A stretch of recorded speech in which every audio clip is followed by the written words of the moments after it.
Doctor, উনি বাঁচবেন তো? আপনাদের এখানে বেস্ট ট্রিটমেন্ট দেওয়া কি পসিবল? প্লিজ ডক্টর, ওনাকে বাঁচান। আপনি বলেছেন ওনার হার্ট দুর্বল। মানতে পারলাম না। নিরুপম দত্তর আর যাই দুর্বল হোক, হৃদয়ে কখনো দুর্বল হতে পারে না।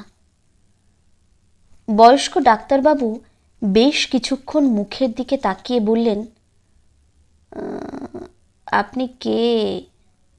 উনি তো বললেন ওনার কোনো রিলেটিভ নেই, উনি নিঃসন্তান।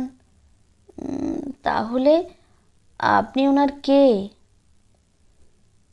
একটু থেমে সুদীপ্ত বলল, আমি ওনার ছাত্র ছিলাম। আমার প্রিয় শিক্ষক ছিলেন উনি। আজ আমার এই প্রতিষ্ঠার পেছনে ওনারই অবদান আছে।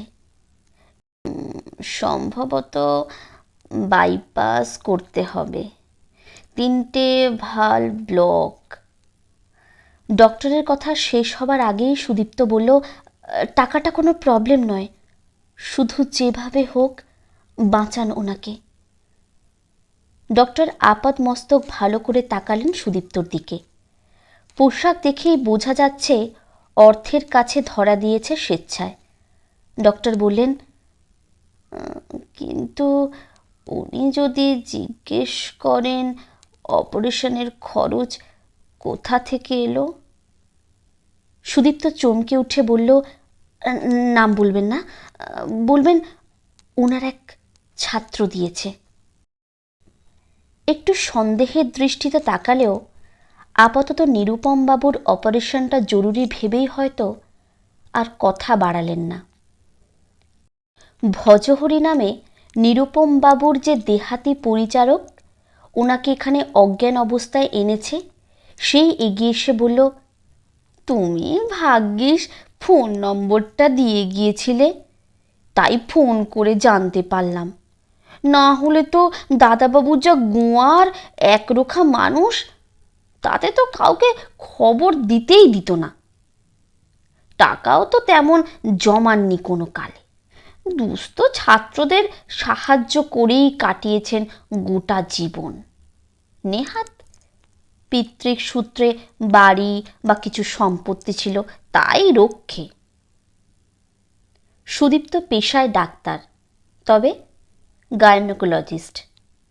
কিন্তু কাছের মানুষের কার্ডিয়াক অ্যারেস্ট শুনে অন্যান্য সাধারণ পেশেন্ট পার্টির মতোই ব্যবহার করে ফেলল দেখে নিজেই চমকে গিয়েছিল। একজন গাইনো সার্জন হয়েও ওটি বা অপারেশন শব্দগুলো ভীষণ চেনা হলেও আজ প্রথম অন্যরকম একটা অনুভূতি হচ্ছে। ঠিক যেমনও অপারেশন থিয়েটার থেকে বেরোনোর পরে পেশেন্টের বাড়ির লোকদের উদ্বিগ্ন মুখের প্রশ্নের সম্মুখীন হতে হয়, ঠিক তেমনি ও নিজেও আজ অসহায়ভাবে দাঁড়িয়ে আছে লাল আলো জ্বলা দরজার সামনে। বাইপাস সার্জারি হচ্ছে নিরুপম দত্তর। এককালের ভয়ঙ্কর ব্যক্তিত্ব সম্পন্ন প্রধান শিক্ষক মহাশয় আজ সজ্ঞানহীনভাবে শুয়ে আছেন সাদা চাদরে। বেত হাতে বলছেন না, ডিসিপ্লিন কথাটার অর্থ শেখো, এটিকেট শব্দের মানে বোঝো। যার জীবনে ডিসিপ্লিন নেই সে কখনো মেরুদণ্ড সোজা রেখে চলতেই পারে না। আসলে নিরুপম স্যার এমনই একজন মানুষ, যিনি অসহায় অবস্থায় চোখ বন্ধ করে শুয়ে আছেন, এটা কল্পনা করাও যথেষ্ট কষ্টসাধ্য। নার্সিংহোমের চেয়ারে বসে একটা মিনিটের হিসাব কষছে সুদীপ্ত। হয়তো তার চেম্বারের বাইরে আজ বিশাল লাইন। রাজেশ নিশ্চয়ই সামলাতে হিমশিম খাচ্ছে। ডক্টর আজ বসবেন না বলতেই সকলে কম্পাউন্ডার রাজেশকেই চেপে ধরবে। সব বুঝতে পারছে সুদীপ্ত, কিন্তু আজ সে নিরুপায়, একান্ত অসহায়। দূরে একটা স্কুল বাড়ি থেকে প্রার্থনা সঙ্গীত ভেসে আসছে। একটা ছেলে গেটের বাইরে অপেক্ষা করছে। আজ একটু দেরি হয়ে গেছে ছেলেটার। প্রার্থনায় যোগ দিতে পারেনি ছেলেটা, ভয়ে মুখটা শুকিয়ে গেছে। তার আশঙ্কাই ঠিক হলো। স্কুলে ঢুকতেই নিরুপম স্যারের মুখোমুখি। স্যার কোনো কথা না বলে গোটা স্কুলের সামনে ক্লাস 9-এর ফার্স্ট বয়কে কান ধরে নীল ডাউন করে দিলেন। লজ্জায় চোখ দুটো লাল হয়ে গেছিল ছেলেটার। চোখ থেকে দুফোঁটা অবাধ্য জল গড়িয়ে পড়ল গাল বেয়ে। দূর থেকে ক্লাসের ছেলেরা আওয়াজ দিল, সুদীপ্ত, কাঁদিস না রে, ফার্স্ট বয়রাও নীল ডাউন হয়, মেনে নিতে শেখ। কষ্টটাকে গলার মধ্যে রেখে দিয়েই সেদিন ওই সবুজ মাঠে হাঁটু গেড়ে বসে থাকা ছেলেটা প্রতিজ্ঞা করেছিল একদিন স্কুলের বাৎসরিক অনুষ্ঠানে নিরুপম দত্তকে বলতেই হবে, ঋষি অরবিন্দ বিশ্ববিদ্যালয়ের সর্বকালের শ্রেষ্ঠ ছেলেদের তালিকায় সুদীপ্ত রয়েছে।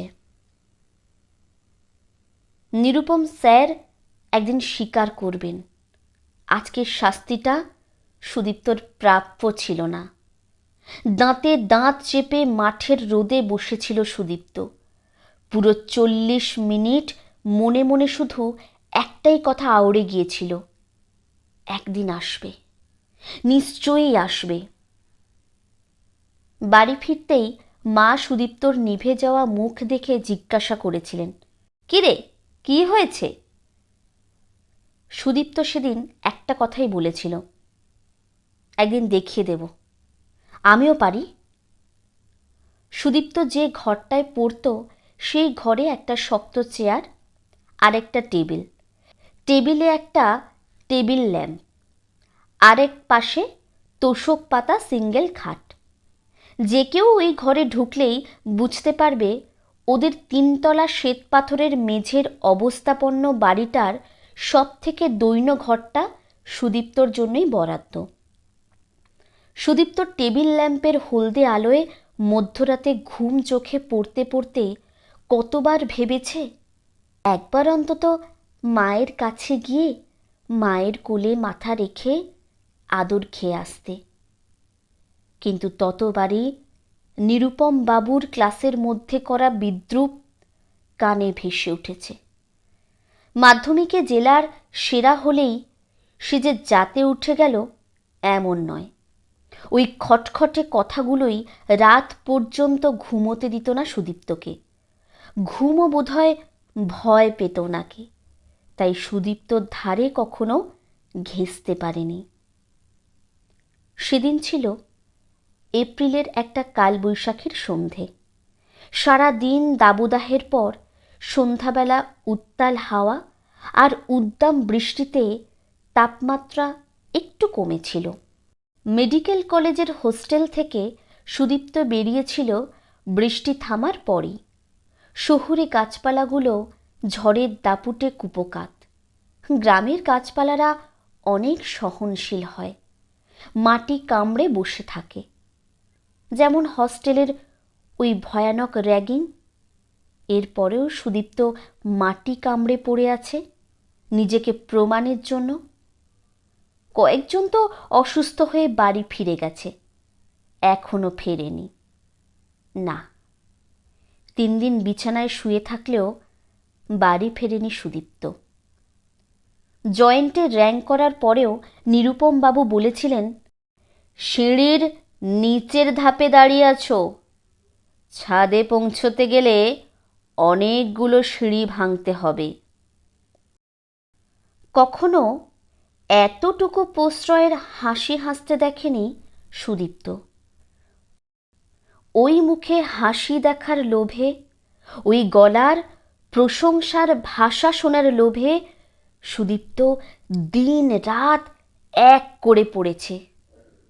তবুও কখনো মুখের কোনো রেখা নরম হয়নি নিরুপম বাবুর। সুদীপ্তর জেদ আরও বেড়েছে। কালবৈশাখী বিধ্বস্ত বৃষ্টি ভেজা রাস্তায় আনমনে হাঁটছিল সুদীপ্ত। পেনের রিফিল শেষ হয়ে গেছে, ওর ফেভারিট পেন। জন্মদিনে মায়ের কাছ থেকে গিফট পেয়েছিল।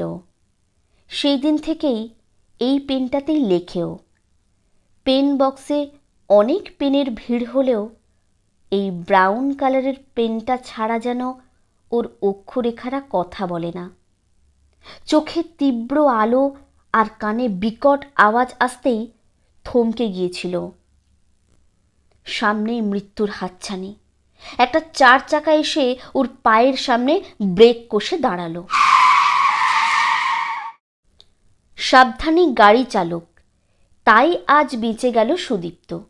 গাড়ি থেকেই নেমেই বছর 19-এর মেয়েটা রাগী গলায় বলল, কাওয়ার্ড, এভাবে সুইসাইড করতে বেরিয়েছেন? জীবনের সব পাওয়ার মধ্যে একটা না পাওয়া হলেই আপনাদের মরতে ইচ্ছা করে, তাই না? অবস্থার আকস্মিকতা কাটিয়ে সুদীপ্ত বলেছিল, সরি ম্যাম। ততক্ষণে গাড়ির চালক একটু বয়স্ক মানুষটি বেরিয়ে এসে বলেছেন, আহা উর্মি, ওভাবে না বকে দেখো দেখো ওর কোথাও লাগলো কিনা। শোনো বাবা, এরা তো নিজের বাবা মায়ের কথা না ভেবেই জীবন শেষ করতে বেরিয়েছিল, তাই ওসব ছোটোখাটো কাটাছেঁড়ায় এদের বিশেষ লাগে না।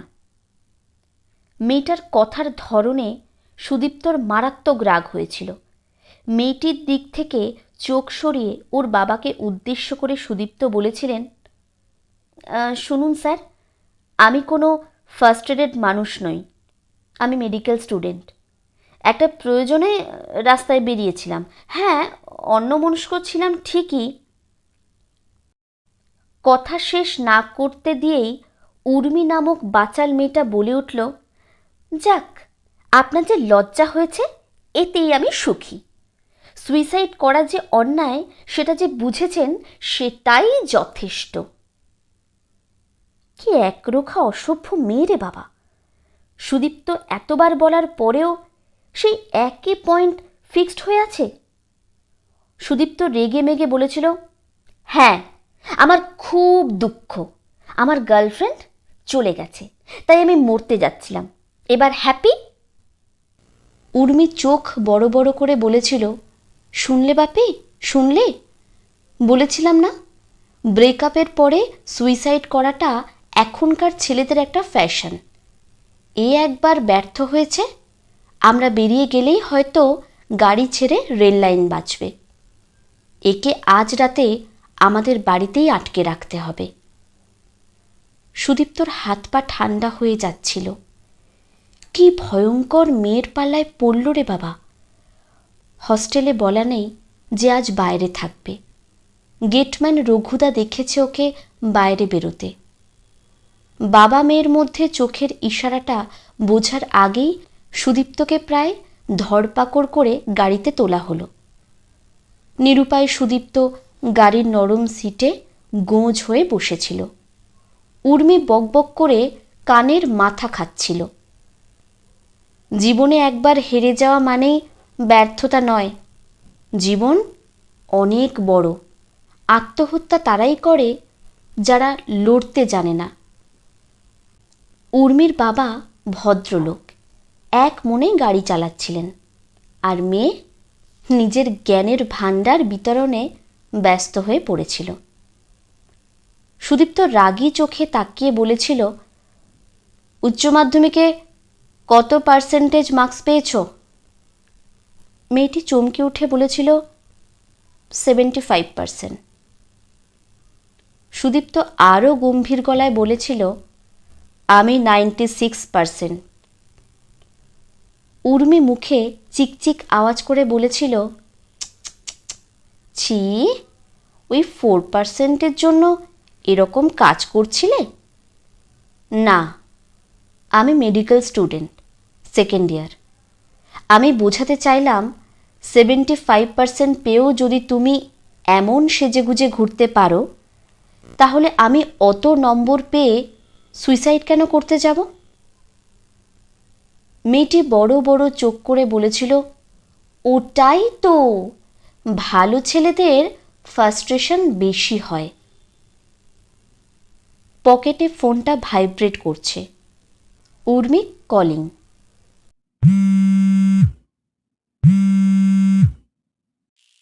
তুমি কোথায় সুদীপ্ত? রাজেশ বলল তুমি নাকি চেম্বার করনি। এই একটা মানুষের কাছেই মিথ্যে বলতে পারে না সুদীপ্ত। আমি বাঁকুড়াতে আছি, একটা নার্সিং হোমে। উর্মি আরেকটু গম্ভীর স্বরে বলল, নিরুপমবাবু ভালো আছেন? ওনার কিছু হয়নি তো? প্রথম দেখার দিনের ভুল বোঝাবুঝির পর থেকেই উর্মি বোধহয় সুদীপ্তর প্রতিটা নিঃশ্বাস চিনতে পারে। আজ 10 বছর পরেও একইভাবে বুঝতে পারে সুদীপ্তর অন্তরটা। সুদীপ্ত কথাটা এড়িয়ে গিয়ে বলল, তুমি খেয়ে নিও প্লিজ, আমার হয়তো দেরি হবে বাড়ি ফিরতে। গত 3 বছরের বিবাহিত জীবনে এই একটা ব্যাপারেই উর্মিকে অন্ধকারে রেখেছে সুদীপ্ত। আজও আলগোছে এড়িয়ে গেল বিষয়টা। উর্মি হয়তো কিছু বুঝেই বলল, আচ্ছা, সাবধানে ফিরো। বহু বছর আগের ভাবনায় আবার ছেদ পড়ল। অতীতে ফিরে গিয়ে নিজেকে খুঁজতে খুঁজতে সময়ের হিসেব ছিল না সুদীপ্তর। মনে হচ্ছিল কয়েক যুগ কেটে গেছে বোধহয়। ঘড়ির কাঁটায় মাত্র 30 মিনিট পেরিয়েছে। অপেক্ষার আরও 1.5 ঘন্টা এখনো বাকি। ওটির সামনে এভাবে বসে থাকার অভিজ্ঞতা এই প্রথম। কারণ সুদীপ্তর মা যখন মারা গিয়েছিলেন তখন ও ছিল বাড়ির বাইরে। সবে সেই বছর ডাক্তারি পাশ করেছিল। নিজে ডাক্তার হয়েও সেরিব্রাল অ্যাটাকে চলে যাওয়া মাকে আটকাতে পারেনি সুদীপ্ত। ওর মন খারাপের দিনে অনবরত অবাধ্য জলের ধারা গাল বেয়ে নেমে আসার দিনে মাই ছিল একমাত্র বন্ধু, যিনি বলতেন, নিজেকে প্রমাণ কর, দেখবি ভালোবাসা সম্মান তোর পদচুম্বন করবেই। মায়ের সব কথার অর্থ বুঝুক না বুঝুক, এটুকু বুঝত মা কখনো মিথ্যে সান্ত্বনা দিতে পারে না। লাল পেরে 8 পৌড়ে শাড়ি পরা নিতান্ত গ্রাম্য মহিলার মধ্যেও যে এত ব্যক্তিত্ব থাকতে পারে, এত সহনশীলতা থাকতে পারে, সেটা সুদীপ্ত বুঝেছিল ওর মাকে দেখেই।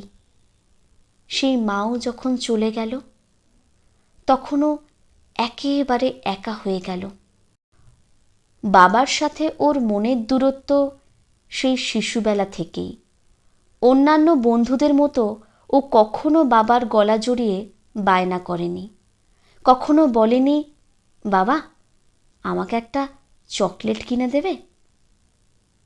বাবা যেন ভিন গ্রহের বাসিন্দা। বাড়ির উঠানে ক্রিকেট খেললেও মা বলতো, তোর বাবা সাইকেলের বেল শুনলাম, ব্যাট রেখে পড়তে বস। বাবা আর ভালোবাসা শব্দ দুটো তাই সুদীপ্তর কাছে ছিল সম্পূর্ণ বিপরীতধর্মী দুটো শব্দ, যাদের মেলবন্ধন কখনো সম্ভব নয়।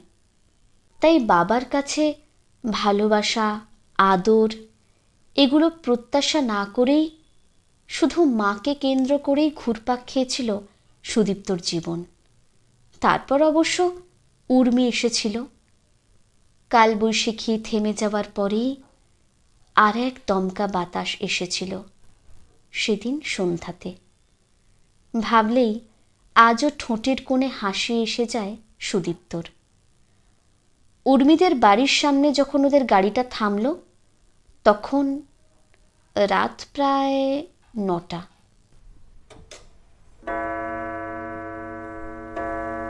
উর্মি গোটা গাড়িতে জোর করে সুদীপ্তর ডান হাতটা ধরেছিল।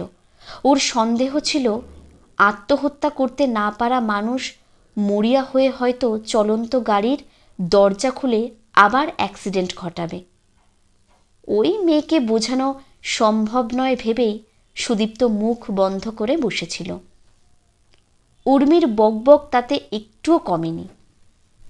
ও যে ফার্স্ট ইয়ার ইকোনমিক্স অনার্সে আশুতোষ কলেজে পড়ে আর একটা এনজিওতে যুক্ত হয়েছে রিসেন্ট, সমস্ত বলে গেল এক নিঃশ্বাসে। তার মাঝে মাঝেই সুদীপ্তর প্রতি নির্দেশ দিচ্ছিল, রাগ শরীর মন সব কিছুর জন্যই বড় ক্ষতিকর। গার্লফ্রেন্ডের ওপরে রাগ করে সুদীপ্ত আজ যেটা করতে যাচ্ছিল তাতে ওর মা কত কষ্ট পেত। ছেলে হিসেবে মায়ের কথাটাও তো সুদীপ্তর বোঝা উচিত। চোখ বন্ধ করে সুদীপ্ত যেন ওর মায়ের মুখটা ভাবে আর 1 থেকে 100 উল্টো দিকে গোনে, তাহলেই ওর মৃত্যু চিন্তা মাথা থেকে পালাবে। চূড়ান্ত অধৈর্য হয়ে সুদীপ্ত বলেছিল, মৃত্যু চিন্তাটা কিছুতেই যাচ্ছে না, এই মুহূর্তে ওর উর্মিকে খুন করতে ইচ্ছে করছে। সেটা শুনে মেয়ে আরেকটু চেপে ধরেছিল সুদীপ্তর হাতটা, বলেছিল, তাহলে 200 থেকে গুনতে শুরু করো। উর্মির সহজ সরল সমাধান দেখে আর রাগ করে থাকতে পারেনি সুদীপ্ত, বরং পুতুল পুতুল মেয়েটার নরম হাতের মধ্যে নিজের হাতটাকে সমর্পণ করে চুপচাপ বসেছিল। উর্মির উষ্ণ স্পর্শ সুদীপ্তর পড়াশোনা করা ভালো ছেলের ইমেজের ভিতে ভাঙন ধরাচ্ছিল যেন। উর্মির মাও সুদীপ্তকে অনেক বোঝালেন। বাবা মায়ের মুখটা মনে করেও যেন ভবিষ্যতে এমন কাজ আর না করেও উর্মির গম্ভীর বাবাও বললেন, যখনই একা লাগবে উর্মির কাছে এসে গল্প করো, তবুও ওসব কাজ ভুলেও করতে যেও না। তারপর থেকে প্রতিদিন রাতে হস্টেলের সিনিয়র ছেলেরা ডাইনিং হল থেকে ডেকে বলতো, সুদীপ্ত তোর গার্লফ্রেন্ড ফোন করেছে দেখ। রোজ রাত 9টায় হস্টেলের ল্যান্ডফোনের রিংটা শুনলেই রিসিভ না করেও কেউ না কেউ হাঁক পারত, সুদীপ্ত তোর ফোন।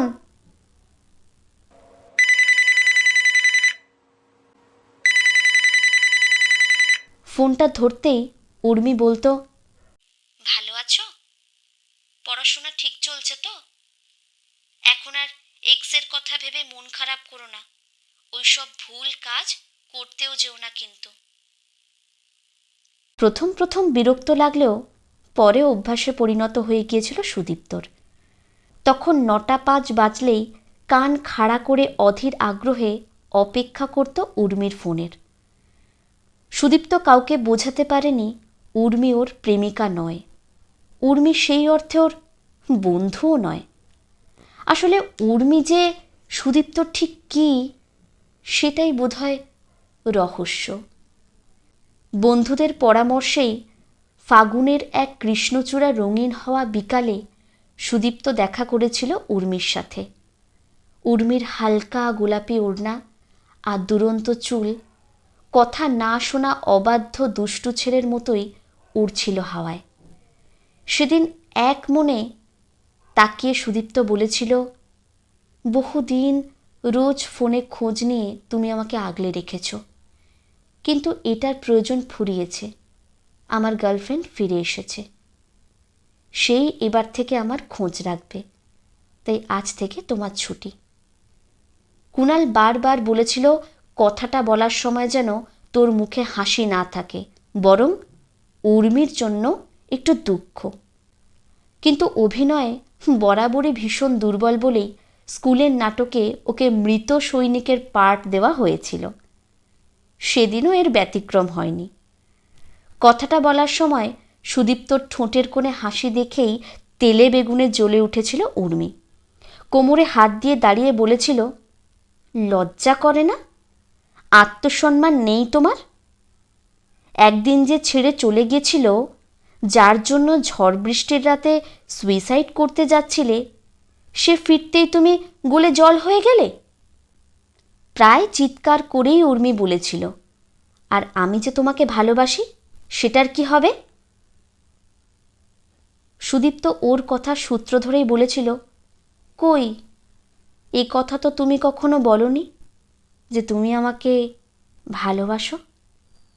উর্মি আরেকটু রেগে নাকের পাটা ফুলিয়ে বলেছিল, ভালোই যদি না বাসবো তবে গত 10 মাস ধরে রেগুলার তোমার হস্টেলের ফোনে ফোন করে করে নম্বরটা মুখস্থ করে ফেললাম কি করে? সুদীপ্ত উর্মিকে কাছে টেনে নিয়ে বলেছিল, সারা জীবন এইভাবেই আমাকে আগলে রাখবে তো? কেউ ছিল না আমার জীবনে। আমি সুইসাইড করতেও যাচ্ছিলাম না সেদিন। এগুলো যেমন সত্যি, তেমনি আমিও তোমাকে ভালোবেসে ফেলেছি, সেটাও ধ্রুব সত্য। তারপর মান অভিমানের পর্ব মিটিয়ে ভালোবাসার নৌকায় পাড়ি দিতে দিতেই ওরা কাটিয়ে দিল আরও 10টা বছর। 7 বছরের প্রেম পর্ব সেরে 2টো ম্যারেজ অ্যানিভার্সারিও কাটিয়ে ফেলেছে ওরা। উর্মি সব সময় আগলে রেখেও সুদীপ্তর ওই অন্যমনস্ক হয়ে গিয়ে নিজের মধ্যে হারিয়ে যাওয়ার স্বভাবটার পরিবর্তন করতে পারেনি আজও। কলকাতার নামী গাইনোসার্জেন, সুন্দরী স্ত্রী, অর্থ, সম্মান সব পেয়েও যেন সুদীপ্ত বড্ড অসুখী। উর্মি বহুবার জিজ্ঞাসা করেছে, সমস্যাটা ঠিক কী? সুদীপ্ত যখন সবে পাশ করেছে তখনই হঠাৎ একদিন খবর পেয়েছিল মা মারা গেছেন। সুদীপ্ত আর উর্মির বিয়েতে আত্মীয় বলতে সবে উর্মির বাড়ির, আর সুদীপ্তর কয়েকজন কলিগ আর বন্ধুবান্ধব উপস্থিত ছিল। সুদীপ্তর বাড়ির কাউকে চেনে না উর্মি, এমনকি ওর গ্রাম বিদ্যাসাগর পল্লীতেও কখনো নিয়ে যায়নি ওকে। শুধু শুনেছিল ঋষি অরবিন্দর একজন শিক্ষকই নাকি বলেছিলেন সুদীপ্ত বড় হয়ে অমানুষ হবে। ওই কথাটাই বারংবার আঘাত করত সুদীপ্তকে। তবু উর্মি বুঝেছিল ওর শিক্ষক নিরুপম বাবুর প্রতি ওর একটা শ্রদ্ধা মিশ্রিত রাগ আছে। যদিও যতবারই উর্মি নিরুপম বাবুর কথা জিজ্ঞাসা করত ততবারই সুদীপ্ত বলতো, ওনার মতো শিক্ষক আমি খুব কমই পেয়েছি। এছাড়া শ্বশুরবাড়ির দিকের কারোর নাম ও কখনো শোনেনি উর্মি। এমনকি বাঁকুড়া যাওয়ার নাম করলেও নিয়ে যায়নি সুদীপ্ত। মাস 6 আগে এমনই এক সকাল থেকে বেপাত্তা ছিল সুদীপ্ত। ফোনের পর ফোন করে জেনেছিল ও নাকি বাঁকুড়া গেছে। স্কুলের কৃতি ছাত্রের সম্মান পেয়ে পুরস্কার নিতেই নাকি গিয়েছিল। হ্যাঁ, উর্মি অবশ্য তাই জানত। কিন্তু শুধু পুরস্কার নিতেই বিদ্যাসাগর পল্লীতে আসেনি সুদীপ্ত। সাথে নিরুপম বাবুর বিশ্বস্ত পরিচারক ভজহরির সাথেও দেখা করেছিল লুকিয়ে। নিজের ফোন নাম্বারটাও দিয়ে গিয়েছিল তখনই। লাল আলো নিভে গেল। Operation complete. উদ্গ্রীব সুদীপ্ত ভয়ে ভয়ে তাকালো বন্ধ দরজার দিকে। ডক্টর বিশ্বাস বেরিয়েই বললেন, বয়সটা তো অস্বীকার করলে চলবে না। নিরুপম বাবুর বয়স প্রায় 70-72 তো হবেই।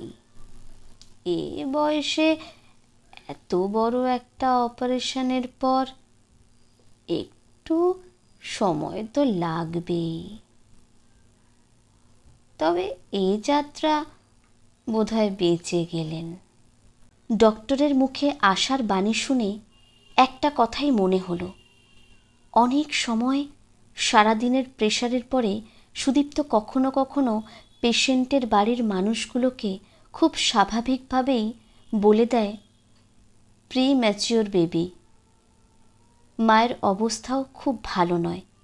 তখন ওটির বাইরের অধীর আগ্রহে অপেক্ষা করা মানুষটার ঠিক কতটা ভয় করে সেটা ভেবেই আঁতকে উঠল সুদীপ্ত। যাক, নিরুপম দত্ত তাহলে ঠিক হয়ে যাবেন, এই আশাটুকুই এই মুহূর্তে বড্ড প্রয়োজন ছিল ওর। আইসিইউতে রয়েছেন নিরুপম বাবু। বাইরের ছোট্ট কাঁচ দিয়েই দেখছিল সুদীপ্ত সেই চূড়ান্ত অহংকারকারী মানুষটাকে। ধপধপে সাদা চাদরে চোখ দুটো বন্ধ করে শুয়ে আছেন। নিজেকে সারা জীবন ধরে ছাত্র তৈরির কারখানা মনে করে বাইরের মুখোশটা পরেই নিজের শখ আহ্লাদ ত্যাগ করে কাটিয়ে দিলেন জীবনটা। মানুষটাকে দেখলেই মনে হয় মায়া দয়াহীন যন্ত্র, যার কাছে আবেগ চোখের জলের তিলতম মূল্য নেই। পেছন থেকে ভজহরিদা বলল, ডাক্তারবাবু বললেন এখনো ইঞ্জেকশন দেওয়া আছে, তাই ঘোরের মধ্যে আছেন। কাল সকালের আগে কথা বলা যাবে না ওনার সাথে। আপনি চলুন না আমাদের বাড়িতে, আজ রাতটা থাকবেন। এতক্ষণের উত্তেজনায় শরীরটাও অবশ লাগছিল সুদীপ্তর। এমনিতেও কলকাতা থেকে এতটা পথ ড্রাইভ করে আসা, তারপর মনের এই মারাত্মক টানাপোড়েনে ও সত্যিই ভীষণ ক্লান্ত। উর্মিকে ফোন করে বলল, অপারেশন হয়ে গেছে, কিন্তু আজ রাতে ফিরছি না, কাল ওনাকে দেখে দুপুরের দিকে ফিরব। উর্মির এই এক অদ্ভুত স্বভাব। মনের মধ্যে যতই কৌতূহল থাকুক, পরিস্থিতি বিচার করে সে কৌতূহল দমন করতে ও পারে। আজও তার ব্যতিক্রম হলো না। আলতো করে শুধু বলল, আচ্ছা, সাবধানে থেকো। ভজহরিদার বাড়ির রাস্তাটা ওর ভীষণ চেনা। বাড়ির উঠানে পা দিতেই এক ঝাঁক শৈশবের স্মৃতি আবিষ্ট করে দিল সুদীপ্তকে। ভিজিটিং আওয়ারের বেশ কিছুটা আগেই নার্সিংহোমের দরজায় উপস্থিত হয়েছে সুদীপ্ত। বুকের ভিতর তোলপাড়। কত বছর পর আবার মুখোমুখি হবে নিরুপম বাবুর। ঠিক কী বলে শুরু করা উচিত? স্যার কেমন আছেন, নাকি অন্য কিছু? ভাবতে ভাবতেই পৌঁছে গেল নার্সিংহোমের ভিতরে। আরও কিছুক্ষণ অপেক্ষা। এক এক মিনিট যেন কয়েক বর্ষ দূর। তবুও অপেক্ষার সময় শেষ হলো। নিরুপম দত্তর বাড়ির লোকের ডাক পড়ল। খুব ধীরে পায়ে বেডের সামনে এসে দাঁড়ালো সুদীপ্ত। এখন কেমন আছেন? বন্ধ চোখ দুটো খুলেই নিজের চমকানো ভাবটা কাটিয়ে সেই গম্ভীর স্বরেই বললেন, তোমাকে কে খবর দিল? ভজহরিকে এবার ছুটি দিতে হবে দেখছি। অভিমানে সুদীপ্তর ঠোঁট দুটো কেঁপে উঠল। আমি এসে কি আপনার মান খোয়ালাম? সে তো ডাক্তারি পাশ করে যখন কলকাতায় স্থায়ীভাবে থাকতে শুরু করলে, সেদিনই তো তোমার জন্মভূমিকে অসম্মান করেছ। এখানের হসপিটালেও সন্তান জন্ম নেয়। এখানে ভূমিষ্ঠ হয়েও সদ্যোজাতরা প্রসূতিকে মা বলেই চিৎকার করে। অথচ এখানের ব্রিলিয়ান্ট স্টুডেন্টরা এ অঞ্চলের হসপিটালকে পরিত্যাগ করে রুরাল হসপিটালে কোনো ফেসিলিটিস নেই বলে। অল্প অল্প হাঁপাচ্ছেন নিরুপম বাবু। এখুনি এতগুলো কথা একসাথে বলাটা বোধহয় ঠিক হয়নি। সুদীপ্তর চোখে জল। আপনার ডায়েরি পড়লাম কাল সারা রাত ধরে। কঠিন আবরণের ভিতরের নিরুপম স্যারকে চিনলাম ভজহরিদার 3 মহলা বাড়ির দক্ষিণের ঘরে গিয়ে। কবে থেকে ওই ঘরে বাস করছেন আপনি? শুধু তোষক পাতা খাটে শুতে কষ্ট হয় না আপনার? একটু থেমে নিরুপমবাবু বললেন, যেদিন থেকে ওই বাড়ির অকৃতজ্ঞ ছেলে কলকাতাবাসী হয়েছে সেদিন থেকেই। এটিকেট আজও শিখলে না। অন্যের ডায়েরি না বলে পড়তে নেই, এইটুকুও শেখায়নি। তোমার শহুরে শিক্ষা? সুদীপ্ত আজ মরিয়া, ছিঁড়তেই হবে ওই কাঠিন্যের মুখোশ। শুধু ভুল বুঝে কেটে গেছে অনেকগুলো বছর। আপনার ডায়েরির প্রথম পাতায় দেখলাম, দীপকে আজ স্কুলে নীল ডাউন করিয়ে রেখেছিলাম। অঘরে ঘুমোচ্ছে ছেলেটা, হাঁটু দুটোতে কালচে ছোপ। কোনো দিন যেন না ভাবে হেড স্যারের ছেলের সব অন্যায়ের ছাড় মিলবে। স্কুলে লেট করে আসার শাস্তি সকলকে যা দেওয়া হয় তাই দিলাম। পরের পাতায় দীপকে প্রথম দিন স্কুলে যাবার সময়ই বলেছিলাম, আজ থেকে স্যার বলবে, বাবা ডেকে ফেলো না স্কুলে। দীপের ঠোঁট কেঁপেছিল, তবে প্রমাণ করল নিরুপম দত্তর ছেলে। কি মারাত্মক জেদ ওই ছেলের! কখনো কখনো বাবা ডাকটা শোনার জন্য আকুল হয়ে উঠত মন। তবুও দীপ কঠিন স্বরে বলতো, নিরুপম বাবু নয়তো হেড স্যার। দীপের মা একবার বলেছিল, ধুর পাগল, বাড়িতে বাবা বলিস না কেন? ছেলের স্পষ্ট উত্তর ছিল, বদ অভ্যাস ত্যাগ করেছি, বাবা ডাকটা ভুলেছি অনেক কষ্টে। স্কুলে গিয়ে সিলি মিস্টেক করলে নিরুপম দত্তের সম্মানহানির সম্ভাবনা আছে। কথাগুলো বলার সময় অভিমানে বুজে গিয়েছিল দীপের গলা। যেদিন প্রথম ওর মা এসে বলেছিল দীপ নাকি কোনো একটা মেয়েকে পছন্দ করেছে, সেদিনই ভেবেছিলাম পড়াশোনা, কেরিয়ার শেষ হয়ে যাবে। শেষ হয়ে যাবে আমার সব স্বপ্ন। ফোন ধরে একটা কথাই বলেছিলাম, আমি মাসে মাসে টাকা পাঠিয়ে দেব, এ বাড়িতে আর ঢুকো না কখনো। দীপের মা বলেছিল, পাষাণ হৃদয়। দীপ জানত তার বাবা নামক যন্ত্রটা বোধহয় শুধু বেত নিয়ে শাসন করতেই জানে। এটা জানত না যে রোজ রাতে দীপ ঘুমিয়ে গেলে ওর ঘরে ঢুকে ওর পায়ে পাতলা চাদরটা আমিই ঢেকে দিতাম। থাক, লুকিয়ে থাক পিতৃ স্নেহ, প্রকট হোক শিক্ষকের শাসন। পরের পাতা উল্টালো সুদীপ্ত।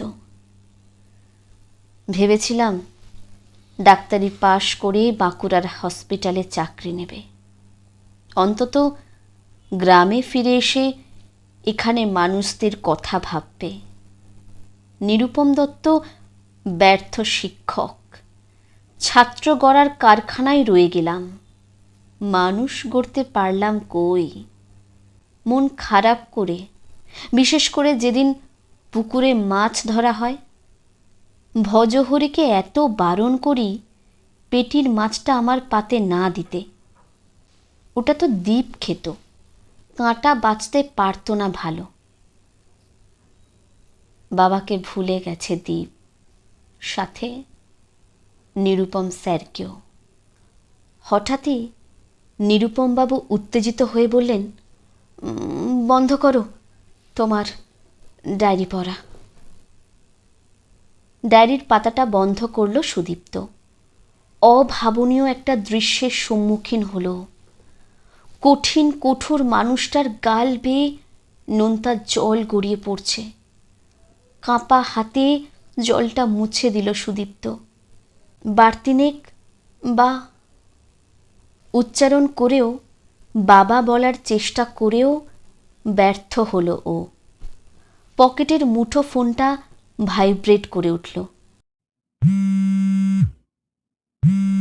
ফোনটা ধরতেই উর্মি বলল, সুদীপ্ত, নিরুপম স্যারই তোমার বাবা?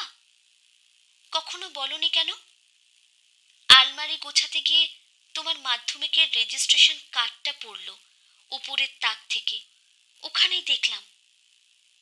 সুদীপ্ত বলল, বাবা। হ্যাঁ, আমার বাবা।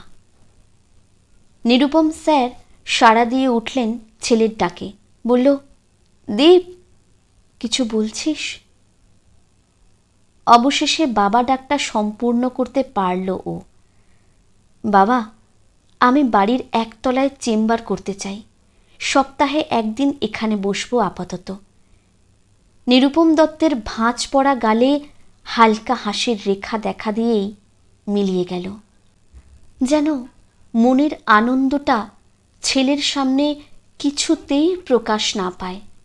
সেভাবেই বলল, হ্যাঁ, তোমার মায়েরও ইচ্ছে ছিল তুমি অন্তত একদিন বিদ্যাসাগর পল্লীতে কম ভিজিটে রুগী দেখো।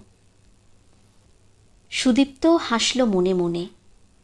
কিছুতেই নিজের ইচ্ছে প্রকাশ না করাটা, মানুষটাই তো তার আদর্শ শিক্ষক। ভাবা বেগ চেপে রাখা মানুষটাই তো তার বাবা। শুধু মনে মনে বলল, এমনই থেকো বাবা, নত হওয়া তোমাকে মানায় না।